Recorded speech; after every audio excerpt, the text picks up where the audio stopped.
আল্লাহ রাব্বুল আলামিন বলে, বান্দারে দুনিয়ায় আসার আগে তুমি কি খাবে, খাবারের বন্দোবস্ত আমি আল্লাহ করেছি। আমি এমন স্রষ্টা, তুমি দুনিয়া আসার 6 মাস আগে তোমার মায়ের বুকের উপরে তোমার খাদ্য গরম করে আমি আল্লাহ রিজার্ভ করে রেখে দিয়েছি। সেই খাদ্য শুধু খাদ্য নয়, রোগের প্রতিষেধক, এটা ওষুধ। আজ বিজ্ঞানীরা, চিকিৎসা বিজ্ঞানীরা বলছেন মায়ের দুধ সন্তানের খাদ্যের, মায়ের দুধের চাইতে কোনো বিকল্প কিছুই নাই। সন্তান পৃথিবীতে এলে মায়ের প্রথম দুধটা, গ্রামে গঞ্জে অশিক্ষিত এলাকায় প্রথম দুধটা ফেলে দেয়, এটাকে মনে করে এটা খারাপ, এটা খাওয়াতে নাই, তাহলে ধনুষ্টঙ্কার হবে। হাবিজাবি কথা বলে। আল্লাহ দুধ বানাইছে বাচ্চার ধনুষ্টঙ্কার হওয়ার জন্য। মায়ের ওই প্রথম দুধটা হচ্ছে সন্তানের জন্য সমস্ত রোগের প্রতিষেধক। সে ছিল পেটের ভিতরে একটা কাভারের মধ্যে, ওখানে কোনো জার্ম ছিল না, কোন রোগ জীবাণু ছিল না।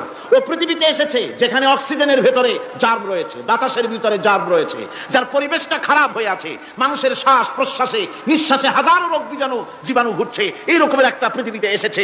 আসার পরে কচি স্বাস্থ্য, কচি শরীর, কচি হার্ট, কচি লাংস, সেটাকে প্রতিরোধ করবে কি করে? সেজন্য আল্লাহ পাক মায়ের দুধের ভিতরে সমস্ত রোগের প্রতিষেধক দিয়ে দিয়েছেন। সুবহানাল্লাহ। আজকের বিজ্ঞানীরা তা স্বীকার করেছেন। অনেক মা তার সন্তানকে দুধ দেন না, নিজের শরীর স্বাস্থ্য ভালো রাখার চিন্তা করে বাচ্চাকে দুধ খাওয়ান না। এটা অত্যন্ত নির্মম কাজ। বাচ্চাকে দুধ খাওয়ালে বাচ্চার সাথে মায়ের মহব্বত বাড়ে।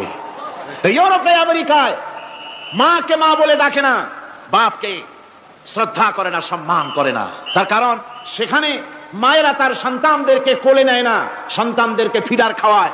আর আমি নিজের চোখে দেখেছি মায়েরা ইউরোপে, আমেরিকায় যখন শপিং এ আসে, তখন রাস্তায় যখন আসে, তখন ওই পুশচেয়ার গুলিতে বাচ্চাকে শোয়াইয়া বাচ্চা এভাবে পুশচেয়ারে করে ঠেলে নিয়ে যায়, আর কুত্তার বাচ্চাগুলি কোলে করে ঘুরে বেড়ায়। কুত্তার বাচ্চা কোলে নেয়, নিজের বাচ্চা পুশচেয়ারে করে ঠেলে। সেই জন্য মায়ের প্রতি সন্তানের মহব্বত হয় না, সন্তানেরও মায়ের প্রতি কোনো শ্রদ্ধা জাগে না। আল্লাহর কি ব্যবস্থা! মায়ের কলিজার মধ্যে মহব্বত পয়দা করে দিয়েছেন আল্লাহ পাক। মায়ের বুকের দুধের ভিতরে আল্লাহ রাব্বুল আলামিন, আল্লাহ পাক বলছেন, আমি মানুষ সৃষ্টি করেছি আর তার সমস্ত প্রয়োজন মিটিয়েছি, তার খাবারের সব প্রয়োজন মিটিয়ে দিয়েছি। দুধটাকে ঘন করি নাই, হজম করতে পারবে না বলে ওই দুধটা সামান্য পাতলা করে দিয়ে